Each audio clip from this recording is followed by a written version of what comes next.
Old habits die hard, especially the habit of borrowing money from my savings when I overspend. But this month, that changed. I hit my $1,000 goal. I'm staying accountable thanks to this channel, and I'm heading into my 50s with more financial peace than I've had in years, possibly ever.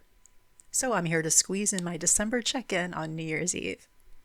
As a reminder, I aim to use my top 5 values to drive every financial decision I make. Values-based budgeting is what's truly helping me find peace with money and finally let go of that constant stress. I've included a link in the image if you want to discover your own values. Remember, your values likely aren't the same as mine, and that's the point. I highly recommend deciding what matters most to you so your budget can reflect your life, not someone else's. Last month, I shared my excitement about hitting my first $400 milestone. I'm delighted to report that thanks to a bonus, I've officially hit the next big goal. I have a $1,000 cushion. I don't have a better way to describe this feeling than to say it provides such a sense of inner peace and a feeling of security that is essential for my long-term financial stability. I also want to take a second to say thank you for being here. This channel is still just a YouTube baby, but it is already helping me stay accountable. Even if I only have 2 viewers right now, my imaginary future viewers also inspire me. Just knowing I'm coming here to check in keeps me on track, so thank you for watching and being part of this journey. Since I have travel coming up at the start of January, I had already budgeted out my December 31st paycheck. Having that cushion gives me the luxury of planning ahead rather than reacting to expenses. I'll be honest, my grocery budget got a little away from me toward the end of the month.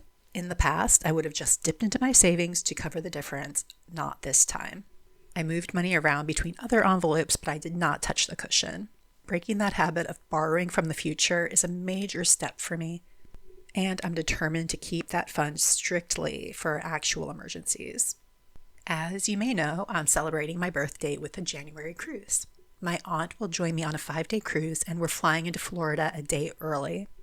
I've set aside $225 for a hotel 5 minutes from the pier. For me, selectively frugal means spending on peace of mind. Avoiding the stress of flying in on embarkation day is worth every penny and feels like an early start to the vacation. I've also stashed a little extra for travel expenses, though this is in addition to cruise cash, so it will probably ultimately contribute to my January budget. It just makes me feel better to have some just-in-case funds put aside. I've tried to think of all the first aid and over-the-counter medicines possible and grabbed those along with some birthday cabin decorations, but you never know what unexpected expenses may come up on a trip. You can even see where I've been moving the last few dollars around, like shifting my remaining $16 travel change over to my grocery envelope to make sure every penny is working for me before I leave. I also wanted to share an update on my sobriety journey. Since my sobriety date is June 29th, 2025, I originally planned to just stick to water and maybe a latte on the ship. However, my aunt offered to gift us the Cheers beverage package. She actually gifted me the full amount, but I popped it into another envelope that was looking low, since I already feel like I've set aside more than enough for travel. I'll admit I was nervous at first. Is it too tempting to have a drink package when I'm sober? But then I saw Carnival's zero proof menu, which actually uses high-end, alcohol-free spirits like Lyre's. Between those mocktails, the specialty coffees, and the bottled water, I decided to embrace it. My aunt told me she spent years protecting her own emergency fund, and now she can celebrate, so I'm accepting this gift without guilt. It's going to be such a treat to enjoy those fancy lattes and zero-proof cocktails without even thinking about the cost.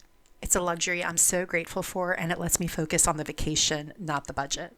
January will be a bit of a tighten-the-belt month because I'm taking a few unpaid personal days for the cruise. The reality of teacher life. My paychecks will be smaller than usual. While I would have liked to have put extra aside for February rent, I do have January covered, and most importantly, I have that $1,000 safety net. I'm heading into my 50th year feeling more in control of my finances than I have in a long time. Thanks for watching, and I'll see you all in January for the post-cruise report.